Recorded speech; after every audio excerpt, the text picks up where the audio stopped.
monde avec vous, Fidélia Biaou, bonjour. Bonjour René, bonjour à tous. On s'intéresse à la situation au Gabon. Ce lundi, le général Brice Oligui Nguema prête serment.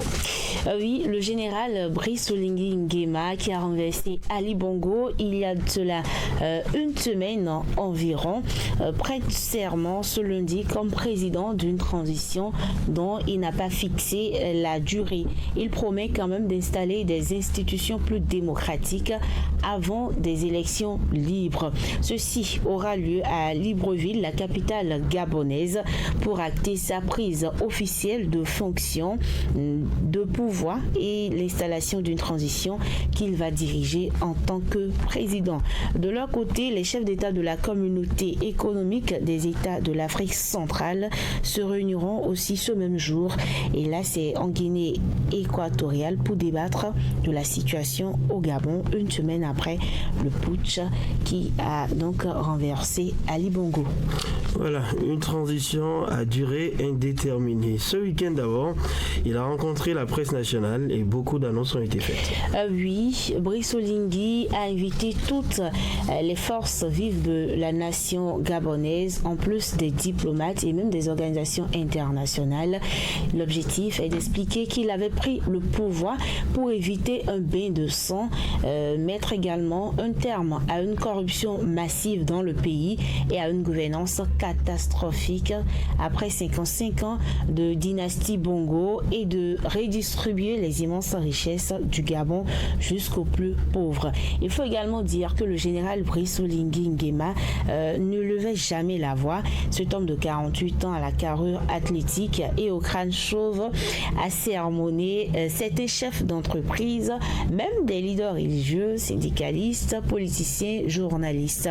Il a également menacé certains patrons qui participaient à la corruption avec le regard noir et le ton ferme du militaire vantant. Également, Brice Oligui a promis d'affecter plus de 7 milliards de francs CFA saisis en espèces au domicile des plus hauts responsables du cabinet de Bongo, dont l'un de ses fils a des forages pour ceux qui n'ont pas l'accès à l'eau potable dans les hameaux du pays.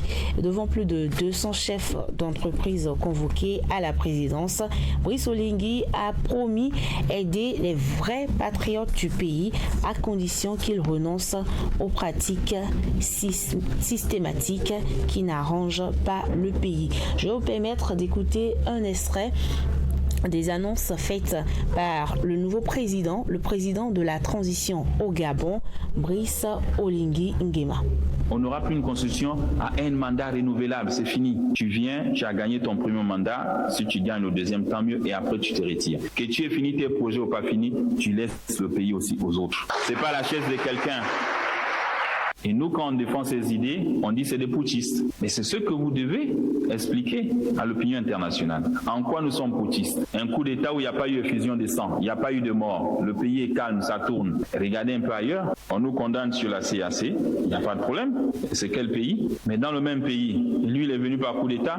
Quoi? Parce que je ne suis pas enfant de président, et lui il est enfant de président là-bas, et qu'on l'accepte, on lui donne 2 ans, 3 ans de transition, et ici au Gabon on dit non. Donc c'est les choses que vous devez faire des comparaisons. Et vous devez tirer des thématiques, écrire et exposer. Il ne faut pas avoir un système qui n'est pas juste, où on condamne ici, et je m'excuse, au Tchad, on ne condamne pas. Et voilà donc. Il promet ainsi des élections libres et transparentes bientôt, mais sans fixer une date. Il y aura également une nouvelle constitution par référendum et des institutions plus démocratiques et plus respectueuses des droits humains. Voilà. Et très rapidement, vous nous dites que l'opposant Ali Bongo a aussi tenu une concertation publique. Oui, l'adversaire de Ali Bongo lors de la présidentielle du 26 août 2023, Albert Ondo Ossa, s'oppose au coup d'État et demande aux militaires de revenir à l'ordre constitutionnel. Il appelle aussi à un recomptage des voix de la présidentielle parce que selon lui, c'est une révolution de palais. Brice Nguema est le cousin de Ali Bongo. La campagne, c'était donc 60 ans de Bongo, c'est trop. derrière Brice Nguema. Il estime qu'il est là. Donc c'est toujours le système Bongo qui continue. Selon Albert Ondo Ossa, ce n'est pas un coup d'État, c'est plutôt un soutien à Ali Bongo. Il a laissé entendre. Merci à vous, Fidélia Biaou. Le rappel des principaux titres de l'actualité, c'est avec vous, Karine Diagui. Bonjour.